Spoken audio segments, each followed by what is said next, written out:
Is approximately 4:40 this morning at 5321 East Mockingbird.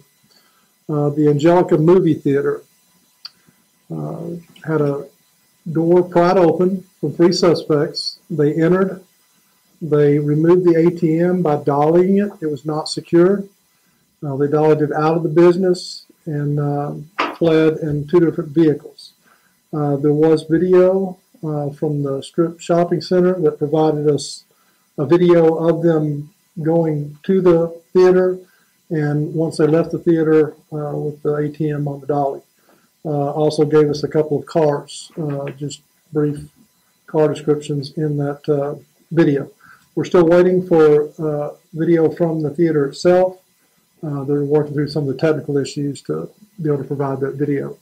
Let's roll the video that we do have, and then after we roll that video, I'll be glad to answer any questions that you may have. Mark, it's all yours.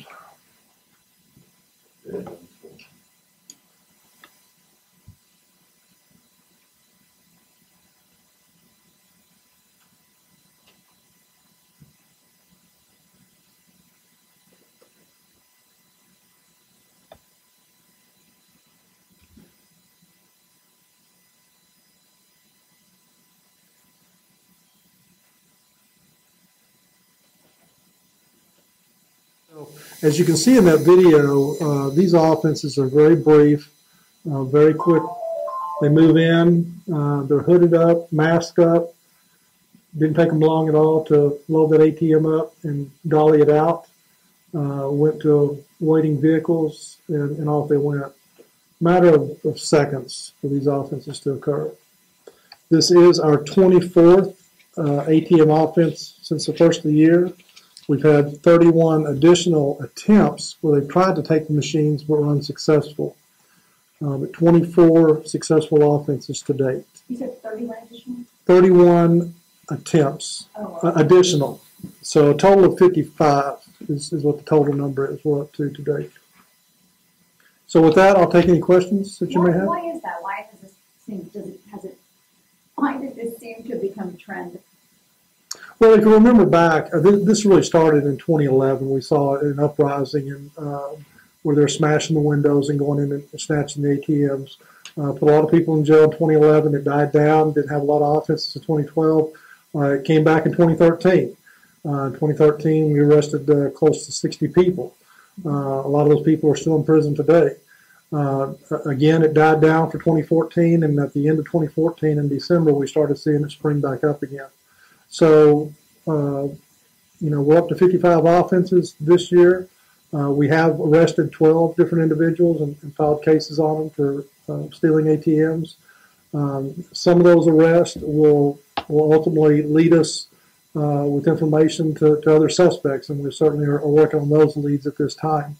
But you've got several individuals, small pockets of individuals that have learned. A lot of it they see on the media or wherever, how to go in and snatch these ATMs. Is there anything that business owners can do to better protect themselves and their machine? Yes, very good question. We're asking the business owners, for three things specifically. One is to move the ATM away from entry and exit locations.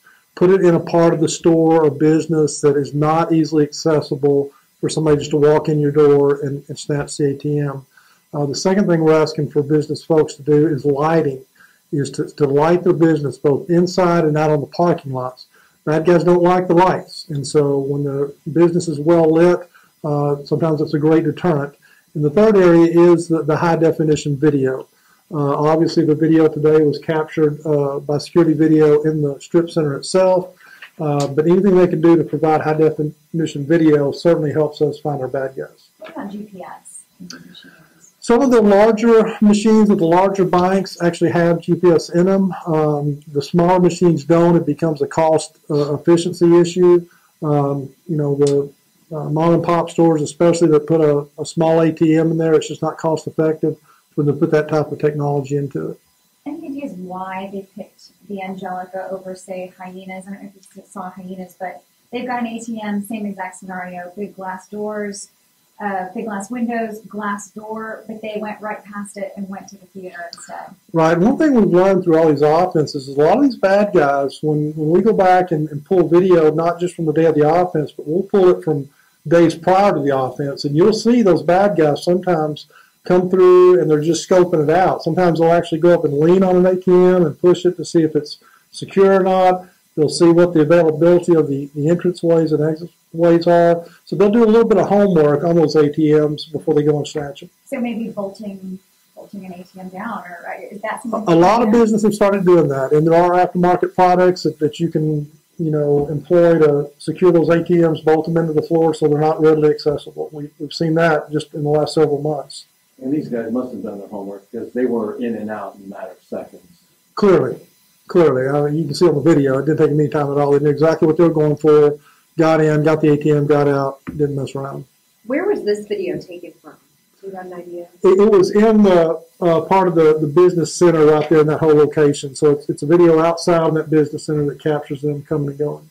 And those dark cameras that are out there were not at any. We're looking at those now. We're looking at everything in the neighborhood. Obviously, it's happened this morning, so my detectives are out there right now canvassing those leads. How hard is it for you to catch these ATM thieves when you have these cases? Well, some of the challenges, obviously, as you can see in the video, is that they are masked up, they're gloved up, they know not to leave fingerprints. But like I say, a lot of times from the prior arrest, they'll start talking. And a lot of that talking helps us go and, track down other individuals and follow up on our leads. Any other questions? Historically, ATMs used to be really hard to crack open, like nearly impossible. It's been a case where they've figured it out. They figured it out. And when we recover ATMs, you'll see where they just tore open or cut into where the cash box locations were. The upper electronic locations sometimes will be untouched. So they'll go right after the cash box. And I don't know if you remember, we had an offense about 6 months ago where an individual took on one of the large ATMs outside of a Chase bank and had a saw. And I don't know if you remember the video, but it's a pretty impressive video where he's trying to cut into the cash box, not even take the ATM. And he was unsuccessful, and we made an arrest on that case. But that's the motive. They're strictly going after the cash box.